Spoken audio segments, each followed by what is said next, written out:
A ver, esperaremos 2 minutos más, compañeros, a ver que ingresen. Los que estaban en la anterior sesión, incluso creo que ingresaron al último de nuestra sesión. Algunos compañeros, por favor, si no han puesto sus datos en la anterior sesión de nuestra clase virtual, les voy a rogar, por favor, que puedan ponerlos ahora para que yo pueda considerar. Ya, los que no han puesto. Si ya han puesto, compañeros, no hay ningún problema. Esperaremos a ver un minuto más. Miren, siguen ingresando algunos compañeros ya al último. A ver.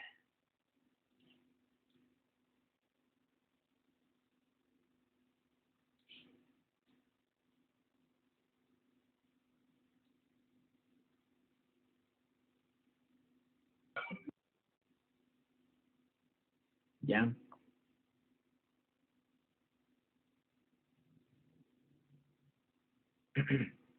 Bueno, rememorando un poquito, entonces estábamos viendo lo que es del derecho constitucional inglés, incluso, ¿no? Les digo incluso, y realmente, ¿no? Posteriormente, miren, todos que son algunos fanáticos aquí de Estados Unidos, ustedes pueden ya considerar, no vamos a ver lo que es el derecho constitucional norteamericano, pero obviamente tenemos que considerar, y por eso les voy refiriendo a la fecha, ¿no? La fecha de manera constante les voy refiriendo para que vean los parámetros, eh, tal vez de antigüedad o con anticipación. ¿Quiénes han sido los pioneros respecto al tema de derecho constitucional? Hablamos de la constitución política, por ejemplo, la, de Estados Unidos, ¿no? La Carta de los Derechos se llamaba así en Estados Unidos. Su primera enmienda, ellos hablan de enmiendas, ¿no es cierto? 1791, diciembre de 1971. Nosotros estamos hablando de su Carta Magna ya en el derecho constitucional inglés en 1215. Obviamente hablamos del derecho tal vez constitucional norteamericano, el cual ha nacido de las bases de las colonias inglesas, ¿no? Obviamente en ese territorio del norte.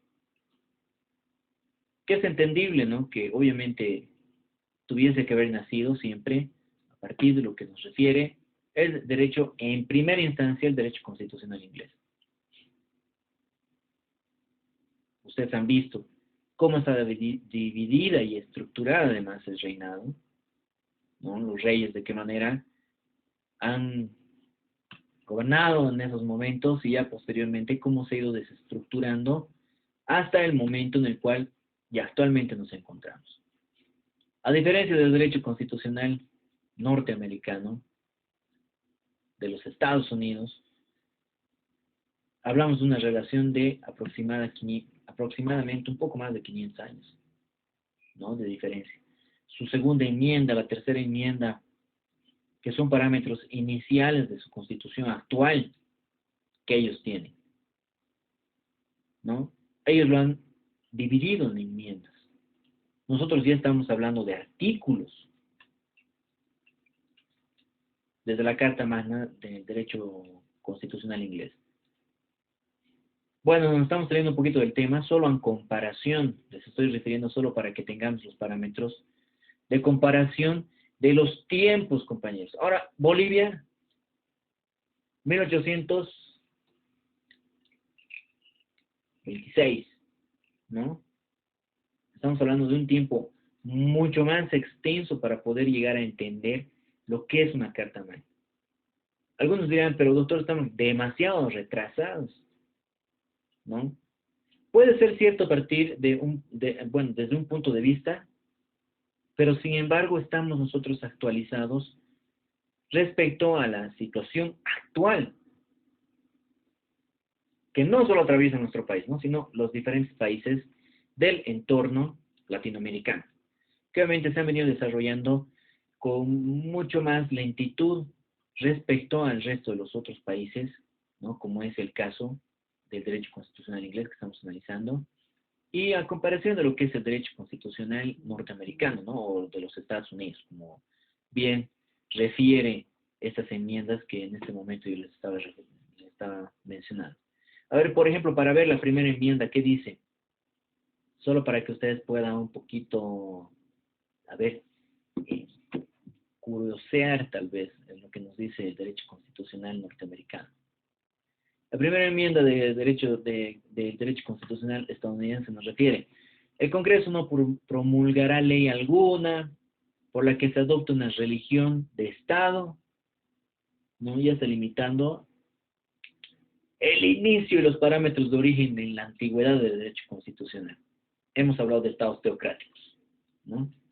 Nos dice una religión de Estado, o que prohíba el libre ejercicio de la misma, o que restrinja la libertad de expresión o de prensa, miren la importancia, o el derecho del pueblo a reunirse pacíficamente y solicitar al gobierno la reparación de agravios. Aspectos que en el derecho constitucional estadounidense no existían, obviamente, ¿no? Han tenido que pasar demasiadas situaciones importantes, ¿no? Para que pueda evolucionar de esta manera el derecho constitucional. Hablamos de una segunda enmienda, una tercera enmienda, pero bueno, lo vamos a tratar de ver posteriormente al derecho constitucional inglés, ¿no? A ver qué diferencias y qué parámetros han sido rescatados en esta otra constitución. Como antecedente histórico, estamos viendo, compañeros, para los que recién han ingresado, como antecedentes históricos han sido rescatados a favor, ¿no? Y a partir de lo que es la Carta Magna y la petición de derechos que posteriormente va a derivar en nuestro Bill of Rights, ¿no? Vamos a volverles a compartir, a ver, ya que estamos todos ya. Ya aquí tenemos nuestro Bill of Rights, que obviamente está en inglés, que obviamente, y que viene a ser en el español la Declaración de Derechos. Mucho después, en 1689. Estamos hablando de casi unos 50, 40 años, ¿no? 41 años posteriores a la petición de derechos. ¿Qué sucedió entonces para que ellos soliciten la petición de derechos en 1628, que se va a dar? Siempre tiene que existir algún tipo de problema para que nosotros podamos remontar y volver a determinar nuestros derechos o hacer valer los que ya estaban establecidos, ¿no? Surge entonces, a partir de una disputa entre el Parlamento y el rey Carlos I, debido a que no se cumplía desde ningún punto de vista las disposiciones de la Carta Magna, que nosotros hemos referido de manera principal en estos dos artículos 14 y 46, ya que, como vemos, ¿no? Nace de unas acciones arbitrarias que hubiese realizado en ese tiempo ese gobernante, ¿no? Imponía contribuciones arbitrarias, arrestaba sin proceso a quienes se negaban a pagar. La Cámara de los Comunes condenó estos hechos y elevó al monarca una petición de derechos. ¿Cuál era la finalidad de que se tenga que realizar esta petición? Obviamente que cese cualquier tipo de abuso arbitrario, cualquier tipo de abuso, más que todo, más allá de que haya sido arbitrario, cualquier tipo de abuso que hubiese estado existiendo a partir de lo establecido por ese gobernante, ¿no? Nos dice que Carlos I hubo que aceptar formalmente, pese a que él obviamente iba a rehuir a esa obligación, ¿no? O a ese derecho. Desde siempre no van a querer que se cumpla. Tenemos el Instrument of Government, nos dicen, ¿no? El instrumento de gobierno de 1653, que considera como la primera y única constitución escrita dentro del derecho constitucional inglés, ¿no? En Inglaterra, dice, porque fue un intento de establecer una base legal para el gobierno. Ese Instrument of Government tiene una cantidad de 42 artículos que han llegado, incluso, ¿no? Nos dice, que confiaron el Poder Ejecutivo al Lord Protector Vitalicio Cromwell, instruyeron un Consejo de Estado formado por 13 a 21 miembros y dieron al Parlamento la función legislativa en exclusividad, nos dice, cuyas leyes no podían ser vetadas por el Ejecutivo. Ese es otro antecedente histórico antes de que ingresemos a lo que es la Carta de Derechos o la Declaración de Derechos, y que además, de manera, tal vez, no quería mencionar este aspecto del habeas corpus, porque quería que lo veamos un poco más adelante, pero que sin embargo nace del derecho constitucional inglés. ¿No? Nos dice, respecto al habeas corpus, antes de esta Carta Magna incluso, varios mandatos, ¿no? U órdenes, dice, permitían cumplir algunas de las funciones. La historia moderna de la protección de la libertad personal contra los abusos de cualquier autoridad, que empieza, dice, ¿no?, en el reinado de Enrique VII, 1485-1509. Se empleó el habeas corpus, nos dice, ¿no?, en favor de las personas apresadas por el Privy Council, nos dice, ¿no? Esa institución aparece claramente diseñada en el habeas corpus en el acta de 1679, que establece procedimientos definitivos para asegurar la libertad personal en casos criminales.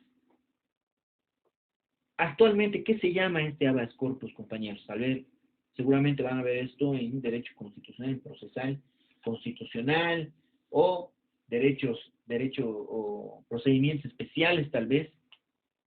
¿Qué se llama? No sé si ustedes pueden referirme actualmente. ¿Qué es lo que podemos entender por el habeas corpus? Que estaba ya inmerso en la anterior Constitución Política del Estado de nuestro país y que posteriormente ha sido denominado como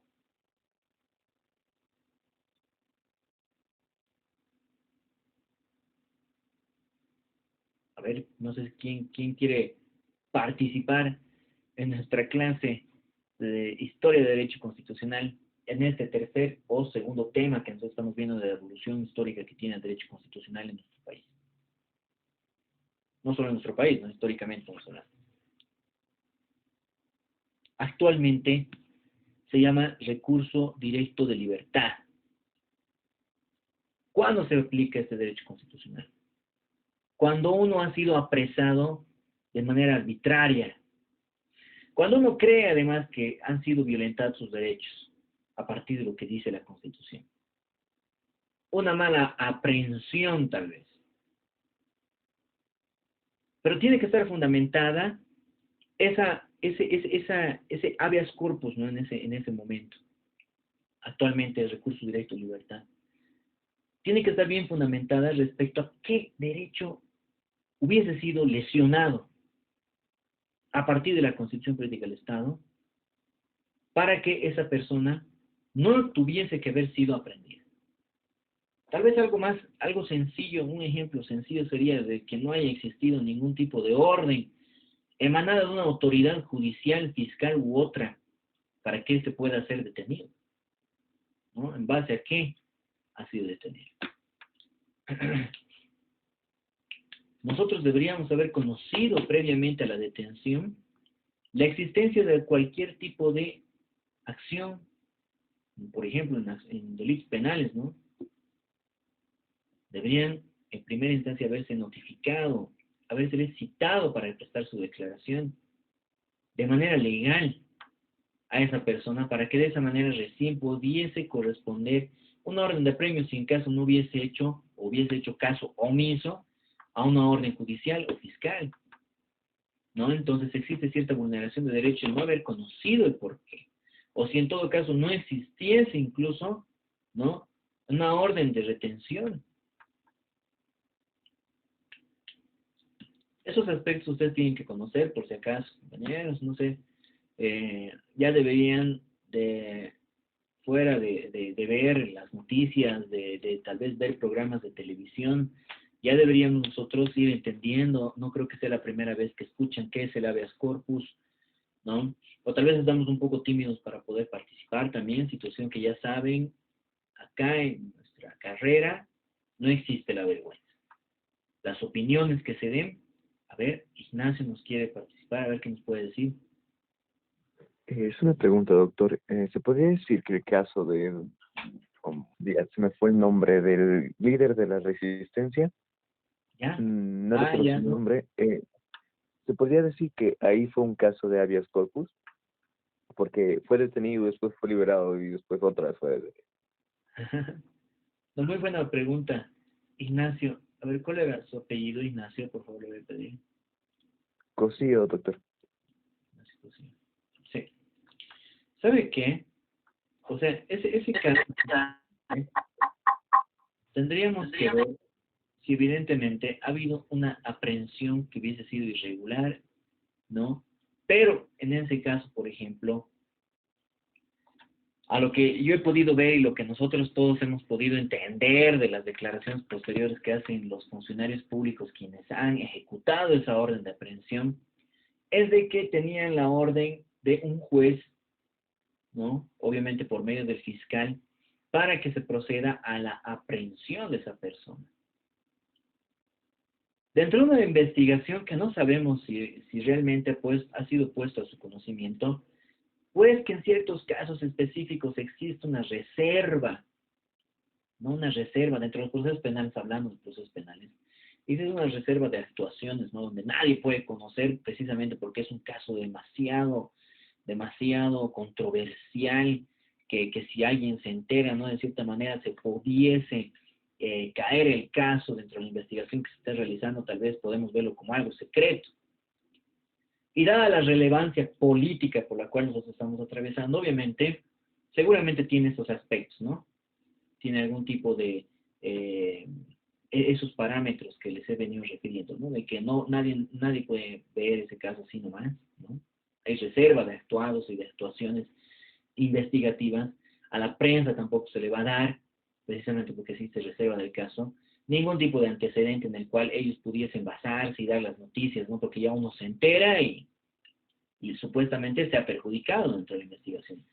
Entonces, esa detención supuestamente sí tenía una orden, no sería un caso específico, por ejemplo, el caso de que alguno de ustedes se los retuviese más allá de 8 horas, que es la atribución que tiene un oficial de policía para poder retenerlos, tal vez procedería, ¿no? Porque no sabemos bajo qué parámetros el mismo ha sido retenido o aprendido, porque ustedes saben muy bien que existe el arresto y la aprehensión, son dos figuras diferentes, que en derecho penal bueno, obviamente tienen que ver esos aspectos.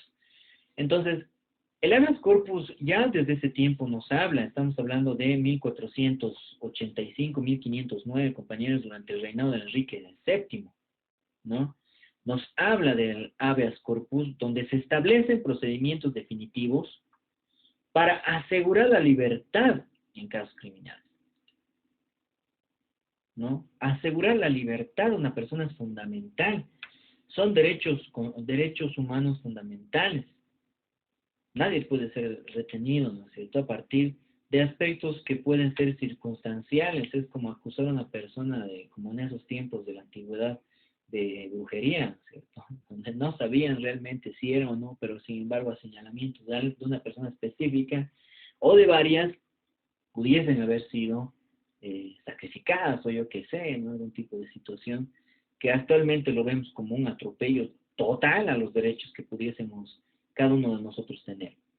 Entonces, a partir del habeas corpus tenemos nosotros actualmente lo que es el recurso de derecho a libertad. Con anterioridad, sí, evidentemente, existía un artículo específico en la Constitución que ya no recuerdo qué número era, ¿no? Qué número de artículo, pero que sí hacía referencia al habeas corpus y al procedimiento mediante el cual pudiese cada uno de nosotros, estantes y habitantes de este país, de este estado, dentro del cual nosotros estamos sometidos, ¿no?, poder plantear.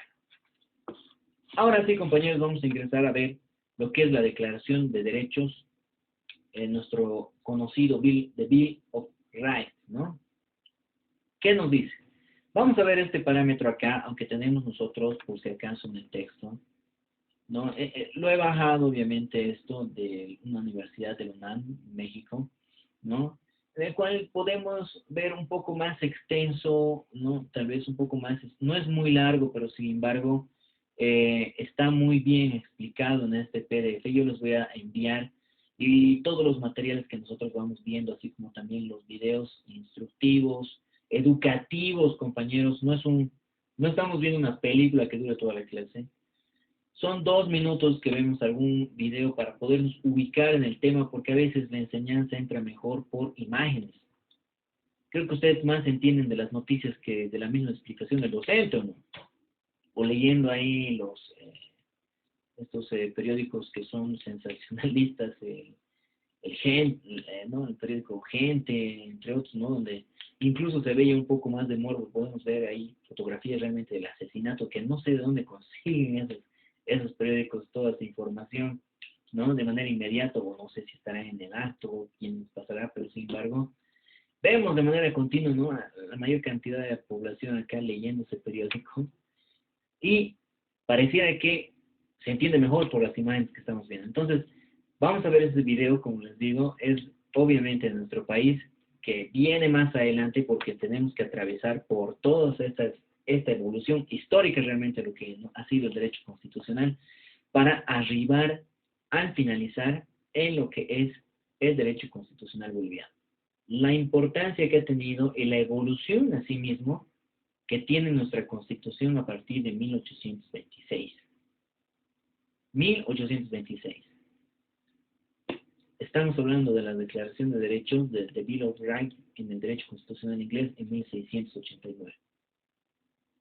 ¿Qué nos dice? Está un poco más explicado acá, pero sin embargo vamos a tratar de resumirlo. ¿No? Nos dice, año primero del reinado de Guillermo y María, sesión segunda, capítulo segundo, ¿no? Está establecido aquí, ¿no? Ya la normativa, por cuanto los señores lores espirituales, temporales, los comunes reunidos, representando legal y libremente todos los estamentos del pueblo en este reino, dicen, ¿no?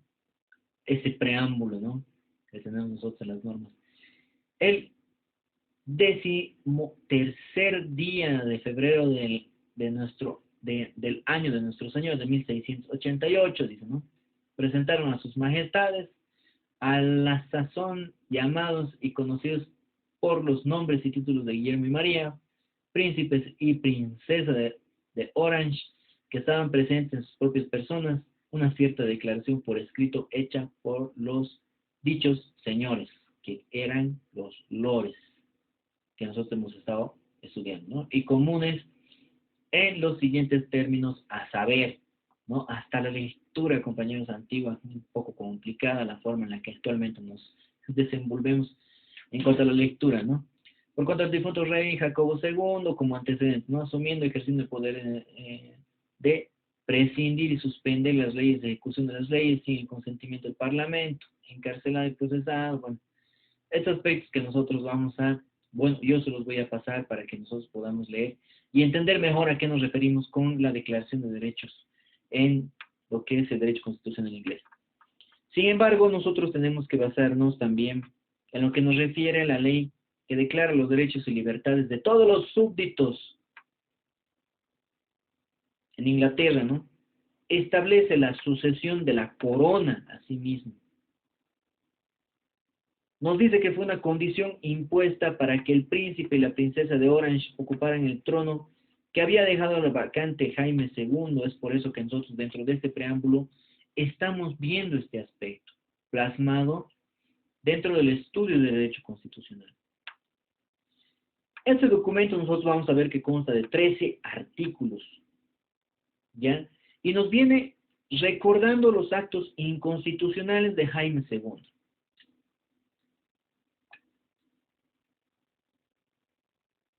Dentro de esta petición de The Bill of Rights, se propone evitar, dice, por parte de futuros monarcas, ciertos aspectos en los cuales han venido tropezando, vulnerando, tal vez viéndolo así. Se declara que la suspensión de leyes o de su ejecución sin el consentimiento del Parlamento es ilegal, y es así como debería haber sido siempre, ¿no es cierto? Que la exacción de impuestos y contribuciones sin autorización del Parlamento también tiene que ser considerado ilegal. ¿Por qué? Porque se entiende que el Parlamento debería haber considerado esos aspectos necesarios, los cuales por mandato del rey se están estableciendo. Asimismo, establece que es un derecho de los súbditos elevar cualquier tipo de petición, ¿no? Elevar peticiones. El rey dice, y que las órdenes de prisión e enjuiciamiento por motivo, perdón, por este motivo, ¿no? Son ilegales, no pueden, no podía establecerse, pues, de que ya me está pidiendo algo que no me gusta, ¿no? De cierta manera, esto es ilegal. Y eso es algo que se determinaba en ese momento de manera arbitraria. Que el reclutamiento y manutención de un ejército en el reino, dice, ¿no? En tiempos de paz, sin el consentimiento del parlamento, de la misma forma, llega a ser ilegal. Hablamos de las elecciones de los miembros del parlamento, tienen que ser libres. Existe, ¿no? Y nos refiere que la libertad de la palabra, de discusión y de procedimientos en el parlamento no pueden ser no pueden ser entrabados en ninguna corte o lugar fuera del parlamento. Que no debe exigirse además fianzas excesivas ni aplicar multas desproporcionadas y castigos crueles, inusitados además. Ya nos están dando los parámetros de derechos que no pueden ser utilizados de manera arbitraria por el rey, ¿no? Que todo tiene que pasar a través de lo que en ese momento era determinado como el parlamento.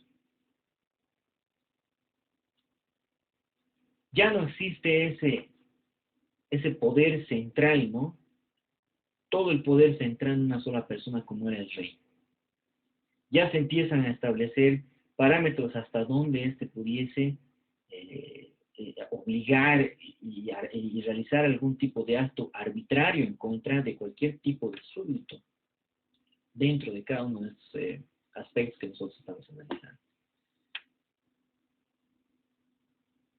El Bill of Rights nos dice, ¿no? Juntamente con el Acta de Tolerancia de 1689, el Acta Trienal de 1694, modificada por el Acta Septenal de 1710 y el Acta de Establecimiento de 1701, constituyen las renovadas bases sobre las que deberían asentarse los gobiernos posteriores a la Revolución de 1688. Ya nosotros vamos a analizar un poco mejor después los antecedentes históricos de Europa también, ¿no? Aspectos que obviamente van a venir a reforzar lo que ha sucedido en Inglaterra. Nos dice, el Bill de Derechos tuvo importancia porque ratificó principios que habían sido desconocidos por Jaime III. Eso es algo que nos está mencionando acá en nuestra Declaración de Derechos, que obviamente la vamos a poner en nuestra plataforma. Clarificó los límites de las atribuciones en la corona, particularmente con referencia a las prerrogativas del Parlamento. Afirmó que estabían sus derechos, el Parlamento que afirmó que estabía sus derechos frente a un poder, frente a, obviamente al del monarca, es proclive a excederse en sus funciones. Habla entonces, miren, y esta parte es importante, bueno, podría tal vez compartirles, espero que estemos viendo y haciendo seguimiento, estamos en la página 29 de nuestro libro. Hablamos del Bill de Derechos, la relevancia que este tiene, y que además constituye un antecedente, ¿no?, cercano a cualquier tipo de institución moderna, ¿no? Porque ya nos habla de la separación de poderes, como nos dice el inciso A. Separación de poderes,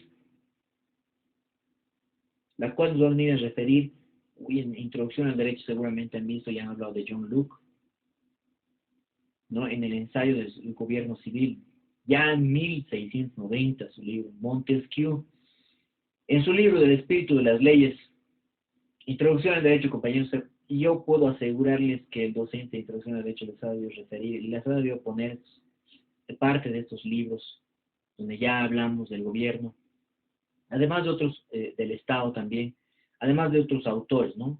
Establecen la independencia del Parlamento en su tarea legisladora, porque si va a seguir dependiendo del gobernante, en este caso, obviamente, no va a existir esa división. Establece, dice, la independencia del Parlamento, su tarea legisladora, con referencia a la corona, afirma el principio democrático de la separación, división o distinción de los poderes en los que se basa la independencia y coordinación de cada uno de estos. El derecho ciudadano de petición va a ser reconocido en el artículo 7H de lo que es la Constitución Política del Estado. El derecho del Congreso a aprobar cada legislatura la fuerza militar, que además ha de mantenerse en tiempo de paz, ya está estableciendo otros aspectos, ¿no? La prohibición de infligir torturas, exacciones y castigos crueles y inhumanos, y asimismo que desde siempre han sido degradantes para la humanidad, ya están establecidos en esos artículos que nos menciona nuestro mismo texto. Por último, la inviolabilidad e inmunidad parlamentaria, para los cuales los senadores y diputados son inviolables en todo tiempo por las opiniones que emitan. No podemos nosotros referir que algo que pudiese ser una opinión que pueda nacer de, como nos dicen, ¿no? A partir de lo que son los senadores y diputados, tomarlo como una ofensa, compañeros, ya sería absurdo, ¿no? A partir de las opiniones que pudiesen ellos tener, así como de ser acusados, perseguidos y arrestados en ninguna materia, salvo el caso de ese desafuero, como nos refería la Constitución ya anterior, ¿no es cierto? Estos aspectos que ya están inmersos en lo que es el derecho constitucional, y estos aspectos se vienen a reflejarse actualmente en nuestras constituciones actuales. Esto es el derecho constitucional inglés, compañeros. Estos parámetros de aquí en adelante van a ser plasmados en el resto de en el resto de las constituciones que nosotros vamos a ingresar a analizar. Vamos a ver posteriormente la Constitución de Estados Unidos de Norteamérica, como les he referido, donde claramente vamos a tener lo que es, ¿no? Les iba hablando yo de las enmiendas que se tienen a partir de 1791. Nace del derecho constitucional inglés, el derecho constitucional estadounidense, actualmente norteamericano, y que es la base de su Estado, ¿no es cierto? Aquí han debido ver ustedes el Estado federal, confederal, la diferencia que existe entre los mismos, o si no lo han visto, vamos a tratar de hablar algo de respecto a este tema. Bueno, compañeros, quedamos acá. Ya espero que nos podamos ver en la siguiente clase y de esa manera vayamos concluyendo con este segundo tema para poder ingresar ya posteriormente a lo que es el constitucionalismo boliviano, finalizando lo que es el derecho constitucional en nuestro país. Esa pequeña evolución que vamos a ver, que no tiene mucho tiempo de antigüedad respecto a lo que nosotros estamos analizando, pero que sin embargo es importante para el entendimiento de cada uno de nosotros dentro de lo que es el derecho constitucional en esta primera parte, ¿ya? Nos vemos entonces, compañeros, en la siguiente clase. Espero que todos estén bien. Tengan ustedes una buena noche.